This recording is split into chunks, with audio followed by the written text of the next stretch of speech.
My brother-in-law assaulted me, bloody face, dislocated shoulder, and my sister just said, "You should have signed the mortgage," all because I refused to be their guarantor.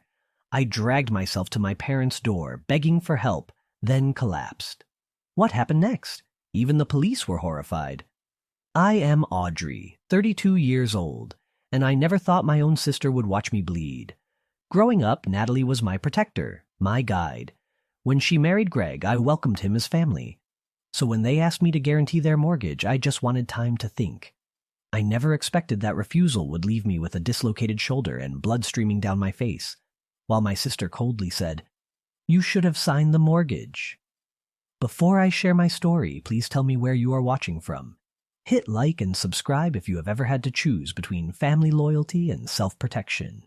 Natalie and I grew up in a modest neighborhood in Michigan with 5 years separating us. As the older sister, she always looked out for me on the playground, helped me with homework, and chased away anyone who dared to tease me. Our parents worked hard to provide for us, but were never wealthy.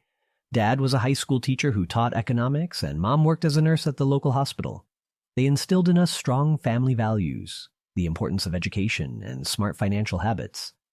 Always have 6 months of expenses saved, Dad would remind us while helping us set up our first bank accounts. And never risk more than you can afford to lose. Those lessons sank deep into my psyche. While Natalie was always a bit more carefree with money, despite our different approaches to finances, we remained incredibly close through our teenage years. I admired her confidence and how she seemed to navigate social situations with ease, while I was more reserved. When she left for college, I cried for days, missing our late-night talks and her protective presence. I followed her educational path 4 years later, working part-time jobs to supplement the scholarships I had earned. Unlike my sister, who changed majors twice, I stuck with business administration, fascinated by organizational structures and management. After graduation, I landed an entry-level position at a marketing firm and worked my way up steadily to become an office manager by age 29. My career progress allowed me to save consistently, and last year I achieved a major milestone, purchasing my own 2-bedroom condo in a nice part of the city. It was modest, but it was mine, and I felt immense pride in this tangible proof of my financial discipline. Natalie took a different path. She worked various jobs after college, never quite finding her niche. 3 years ago, she met Greg at a friend's barbecue. Their relationship moved quickly, and within 6 months they were engaged.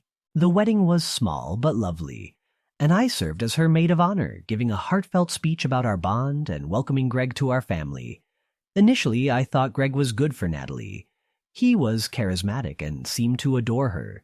He worked in sales for a telecommunications company, and while his income fluctuated based on commissions, they appeared to be managing well.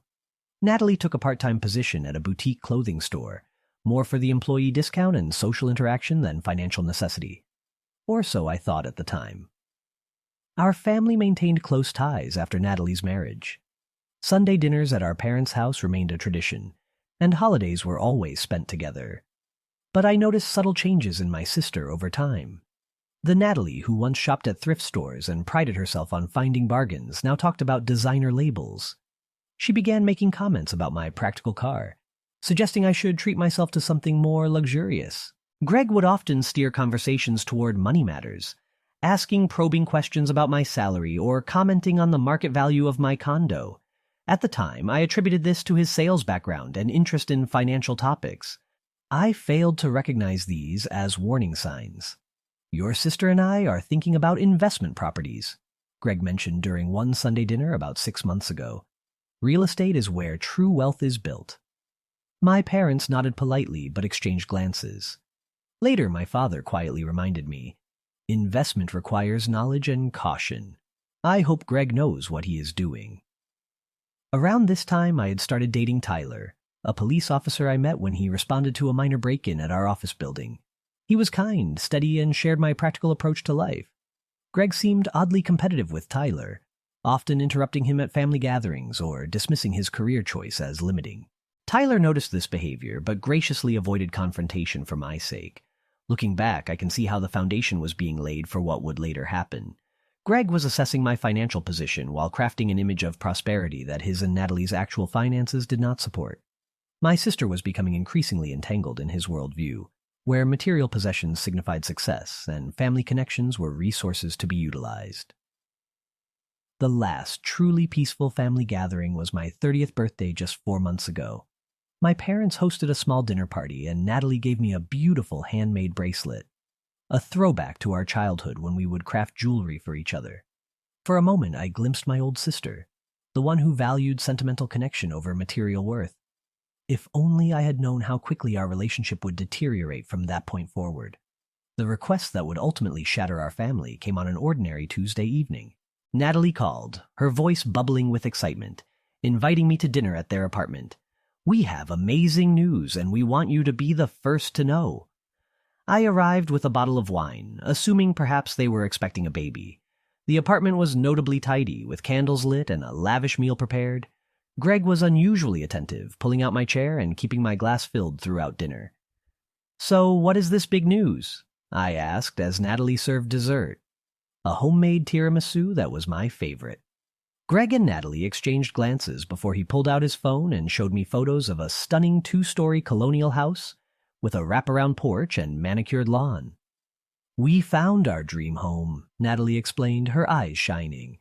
"It has 4 bedrooms, a gourmet kitchen, and the master bath has this incredible soaking tub." "Wow, that looks gorgeous," I replied sincerely. "Are you seriously considering buying it?" "Not just considering," Greg said with a broad smile. "We put in an offer yesterday, and it was accepted this morning." I nearly choked on my dessert. The house in the photos looked like it would cost at least $500,000, far beyond what I knew they could afford based on their current jobs. Greg must have read my expression. "I know what you are thinking," he said smoothly, "but I am in line for a major promotion next month. The regional director position is practically mine." This was the first I had heard of any promotion. In fact, Greg had changed companies twice in the 3 years they had been married, each time describing it as a strategic move, but never quite achieving the success he predicted. "That is great news," I said cautiously. "When would you close on the house?" "In 6 weeks," Natalie answered. "We just need a little help to make it happen." Greg leaned forward, his smile still in place. "We have the down payment ready, but the bank needs a guarantor for the mortgage because of my commission-based income. Audrey, with your stable job and good credit, you'd be perfect. It's just a formality. We'll make every payment ourselves." My stomach tightened. Dad's voice echoed in my head. "Never risk more than you can afford to lose." Acting as a guarantor meant that if they defaulted, I would be legally responsible for the entire debt. I asked for time to think it over, explaining that it was a significant commitment. Greg's smile faltered and Natalie's expression cooled. "It's family," she said pointedly. "We'd do it for you." I went home that night with a knot in my stomach. Tyler and I discussed it at length, going over every possible scenario. He reminded me that while helping family was admirable, tying myself to such a large financial obligation, especially given Greg's unstable work history, could put my own home and savings at risk. I decided to speak with my parents before making any decision, hoping they could provide guidance without causing tension. When I explained the situation, Dad's face darkened. "Audrey, absolutely not," he said firmly. "A guarantor is not just a name on paper. If they miss payments, the bank will come after you. It could ruin your credit, drain your savings, and even cost you your condo." Mom nodded in agreement. "We've helped Natalie many times, but this is beyond what's reasonable. If they can't get approved on their own, it means they're taking on more than they can handle." Armed with their advice, I called Natalie 2 days later. I tried to soften the blow, telling her I loved her and supported her, but I couldn't take on the role of guarantor. There was a long silence on the other end of the line before she said flatly, "I see. Greg will be disappointed." She hung up without another word. The next time I saw them was at Sunday dinner. Natalie barely spoke to me, and Greg made a few sarcastic remarks about families sticking together. I kept my composure, reminding myself I had made the right choice. But beneath the calm exterior, I felt a growing unease. 2 weeks later, my fears were realized. It was a Saturday afternoon when I heard furious pounding at my condo door. Before I could react, Greg's voice boomed from the hallway, laced with anger. "Open up, Audrey." I barely had time to unlock the door before it was shoved open, slamming against the wall. Greg stormed in, his face flushed. Natalie followed, her arms crossed and eyes cold. You could have saved us, Greg growled, stepping into my personal space. We lost the house because you wouldn't help. I'm sorry, I began, trying to keep my voice steady, but I couldn't take that risk. Before I could finish, Greg shoved me hard. I stumbled backward, hitting the edge of my dining table and crashing to the floor. Pain shot through my shoulder, and I felt a warm trickle of blood from my cheek where I'd hit the corner of a chair. Tyler, who had been in the bedroom, came running. "Get out!" he shouted, positioning himself between me and Greg. "I'm calling the police!" Greg sneered, but backed toward the door, muttering curses. Natalie stood frozen for a moment, then looked at me with an expression I'll never forget. Not concern, not guilt, but annoyance. "You should have signed the mortgage," she said coldly, before turning to leave with her husband. Shaking and in pain, I could barely process what had just happened. Tyler helped me to the couch, his voice gentle but urgent. "You need to go to the hospital." The ER doctor confirmed my shoulder was dislocated, my cheekbone bruised, and I had several cuts that needed stitches. The police took my statement at the hospital. With Tyler as a witness and my injuries documented, they assured me charges could be pursued. But in that moment, the legal process was the last thing on my mind. All I could think about was that my own sister had stood by while her husband assaulted me, and then blamed me for it. After the hospital released me, Tyler drove me straight to my parents' house. It was late, but the lights were still on. I could barely lift my arm, and every step sent a jolt of pain through my shoulder. When Dad opened the door, his eyes widened at the sight of me. My face swollen, streaked with dried blood, my arm in a sling. "What happened?" he demanded, his voice trembling. I broke down, sobbing as I told them everything. Greg's arrival, his shouting, the shove, Natalie's words. Mom's hands flew to her mouth, and Dad's expression shifted from shock to fury. "Where are they now?" he asked sharply. "Home, I assume," I said, my voice shaking. "Tyler called the police, but they left before the officers arrived." Dad paced the living room, his fists clenched. "This has gone too far. I don't care that he's family. Assault is assault." Mom tried to comfort me, but I could feel her tension. "Sweetheart, we'll handle this. You need to rest." They set me up in the guest room, but sleep was impossible. Every time I closed my eyes, I saw Greg's face twisted in anger and Natalie's cold expression. The next morning, Dad insisted we go to the police station to file a formal report. Tyler met us there, providing his statement as a witness. The officers were professional and took the matter seriously, especially given the physical evidence. They explained that Greg could face charges for assault and battery. I agreed to proceed, not out of vengeance, but because I needed to protect myself from any future harm. Word spread quickly through the family. By that evening, my phone was buzzing with calls and messages. Some relatives expressed shock and support, telling me I'd done the right thing. Others, however, urged me to let it go for the sake of family harmony. One aunt even suggested I apologize to Natalie to smooth things over. The implication that I had somehow provoked the attack made my stomach turn. 2 days later, Natalie called. I hesitated before answering, unsure if I was ready to hear her voice. She didn't ask how I was or if I was in pain. Instead, she launched into a tirade about how I'd ruined Greg's life and overreacted. "You knew how much that house meant to us," she snapped. "You could have helped, but instead you turned us into criminals in the eyes of the law." I tried to stay calm. "Natalie, he assaulted me. I'm injured. That's not something I can ignore." "You always were dramatic," she shot back. "If you'd just signed the mortgage papers, none of this would have happened." That was the moment something inside me broke. The sister I had once trusted implicitly was gone, replaced by someone who valued a house. And her husband's pride? Over my safety. I ended the call, blocked her number, and told Tyler I didn't want any contact with them unless it was through legal channels. Over the next week, the police investigation moved forward.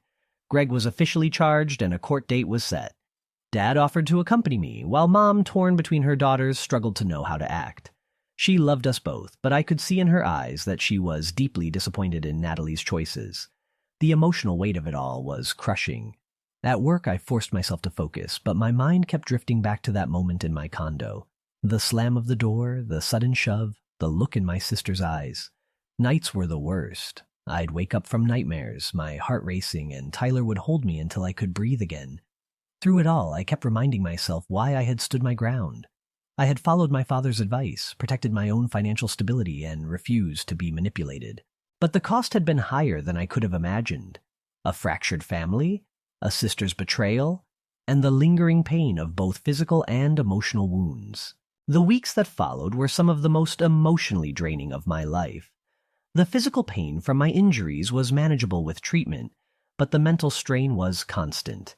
Every interaction with extended family felt like walking into a battlefield where sides had already been chosen.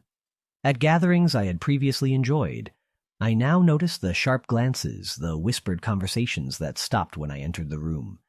Some relatives hugged me tightly, murmuring, "We're proud of you for standing up for yourself." Others barely made eye contact, their loyalty to Natalie outweighing any concern for what I'd endured. One Saturday morning, my grandmother called. She had heard only fragments of what had happened, and her voice carried both worry and confusion. I took a deep breath and told her the entire story, from Greg's mortgage request to the night he attacked me. There was a long silence on the other end before she finally said, "Audrey, you did the right thing. Your grandfather and I always believed in independence. We never wanted our children or grandchildren to jeopardize themselves for our mistakes. Helping family should never mean destroying yourself in the process." Her words felt like a lifeline in a sea of judgment. Not long after, my parents decided it was time to confront Natalie directly. They invited her over under the pretense of a family talk, but when she arrived, Greg was with her. I could see from the moment they walked in that they were expecting to be defended, not challenged. Dad didn't waste time.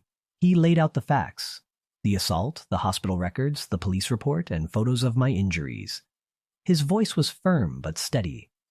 "Natalie, how could you stand by and let this happen?" he asked. Natalie's defenses began to crack. She admitted Greg had lost his temper, but she quickly followed with, "He was stressed.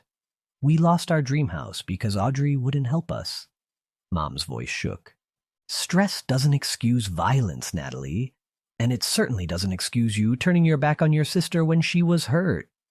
Greg muttered under his breath about everyone being against him, but Dad wasn't having it. For the first time in my life, I saw my father's composure snap. He looked Greg straight in the eye and said, "Get out of my house, and don't come back." Natalie glared at me on her way out, her expression a mix of anger and betrayal, as though I had somehow engineered the entire situation to punish her. But despite the sting of her look, I felt a flicker of relief. My parents were no longer on the fence. They had drawn a clear line. Over the following days, Greg's hostility didn't fade. My car was keyed twice while parked outside Tyler's apartment, and I began receiving anonymous late-night calls where the person would hang up as soon as I answered. I couldn't prove it was Greg, but the timing was too coincidental to ignore. I reported each incident to the police, who added it to the growing file on him. Tyler was my anchor during all of this. He took me to every physical therapy appointment, cooked when my shoulder pain was too much for me to manage daily tasks, and reminded me over and over, "What happened is not your fault. You set a boundary. They chose to cross it in the worst way possible." Through therapy, I began to process not just the assault, but the betrayal. Natalie had been my closest ally growing up, and now she was someone I couldn't trust. The grief over that loss was its own kind of pain, deep, dull, and lingering. As the court date drew closer, I steeled myself for what was to come. I knew the legal process wouldn't fix the rift in my family, but it could provide the protection I needed. I also knew one thing for certain. I would never again sacrifice my safety or financial stability for the sake of keeping the peace. The day of the hearing arrived cold and gray, matching the heaviness in my chest. Tyler took the day off to be with me, and my parents insisted on coming as well. Walking into the courthouse, I felt every pair of eyes on us. Greg and Natalie were already there, sitting side by side. Greg's jaw was tight, his arms crossed, radiating defiance. Natalie glanced at me only once, her gaze hard and unyielding. The proceedings were straightforward. The prosecution presented the medical records, the photos of my injuries, and Tyler's testimony about what he witnessed that night. The officer who took my initial statement also testified, detailing my condition and the state of my apartment after the incident. Greg's lawyer tried to downplay the assault, framing it as an unfortunate family dispute that got out of hand. But the judge wasn't swayed. When it was my turn to speak, my voice shook at first. I described the events as clearly as I could, making sure not to embellish. I didn't need to. The facts spoke for themselves. But when I reached the part where Natalie told me, "You should have signed the mortgage," my voice cracked. I could see a flicker of discomfort cross her face, but she quickly masked it. Greg took the stand in his own defense, insisting he had only bumped me by accident and that I had exaggerated my injuries. Tyler's sharp inhale beside me was audible, but he kept quiet. The judge listened patiently, then addressed both sides. In the end, Greg was found guilty of misdemeanor assault and ordered to complete anger management classes, perform community service, and pay restitution for my medical expenses. It wasn't the harshest sentence, but it was accountability, and that mattered to me. After the hearing, Natalie approached me in the hallway. For a moment, I thought she might apologize. Instead, she hissed, "Are you happy now? You've humiliated us." Her words hit me like a slap, but I didn't respond. Tyler gently guided me toward the exit, reminding me, "You don't owe her a single thing." In the weeks that followed, I kept my distance from Natalie entirely. I focused on my recovery, both physical and emotional. Physical therapy gradually restored my shoulder's strength and the cuts on my face faded to faint scars. The emotional wounds were slower to heal, but therapy sessions helped me untangle years of family dynamics that had led to this breaking point. I also began to notice something unexpected. The more I enforced my boundaries, the more respect I earned from certain family members who had once been neutral or hesitant to take sides. An uncle I hadn't spoken to in years called to tell me he admired my courage. A cousin sent a message saying my story had inspired her to leave an emotionally abusive relationship. Tyler and I grew closer than ever. He never once pressured me to fix things with Natalie, understanding that reconciliation was not just about saying sorry. It was about rebuilding trust, and that might never happen. He reminded me constantly that protecting myself wasn't selfish. It was necessary. Months later, Greg stayed out of my life completely, likely due to the court order and the knowledge that any further harassment would land him back in front of a judge. Natalie, however, continued to send occasional emails, each one a mix of bitterness and guilt-tripping. I didn't reply. I had learned the hard way that not all family ties are worth maintaining. By the time the anniversary of the incident came around, I realized I no longer woke up thinking about that night. The pain was still there, yes, but it no longer controlled me. I had taken my life back, one choice at a time, starting with the choice to say no when it mattered most. By summer, life had settled into a new rhythm.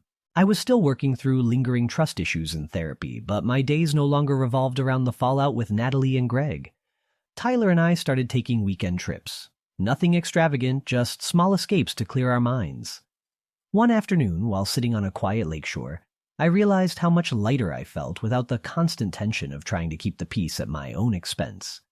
My parents had also made changes. While Mom still wrestled with guilt over Natalie's behavior, she had begun to truly acknowledge that enabling her had contributed to the problem.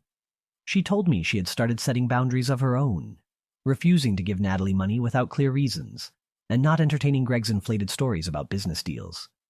Dad, for his part, was unwavering. He refused to see Greg at all and limited contact with Natalie unless she came alone, which she rarely did.